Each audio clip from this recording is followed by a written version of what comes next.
ಈ 6 ಮಿಲಿಮೀಟರ್ ಬುಲೆಟ್ಗೆ ಈ ಬಾಡಿನ ಬೀಳ್ಸೋ ತಾಕತ್ತಿಲ್ಲ. ಆದರೆ ಈ 3/4 kg ಮುಷ್ಟಿಗೆ ನಿನ್ನ ಮಣ್ಣಲ್ಲಿ ಮುಚ್ಚೋ ತಾಕತ್ತಿದೆ. ಈ ಕೈ ಕರ್ನಾಟಕದ ಆಸ್ತಿ. ಈ 5 ಬೆರಳಲ್ಲಿರೋದು 5 ಕೋಟಿ ಕನ್ನಡಿಗರ ಶಕ್ತಿ.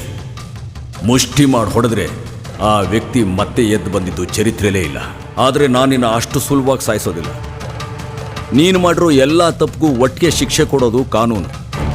ಆದರೆ ನೀನು ಮಾಡಿರೋ ಒಂದೊಂದು ತಪ್ಪಿಗೂ ಒಂದೊಂದು ಶಿಕ್ಷೆ ಕೊಟ್ಟು ಸಾಯಿಸೋದು ನಾನು. ದಟ್ಸ್ ಕದಂಬ.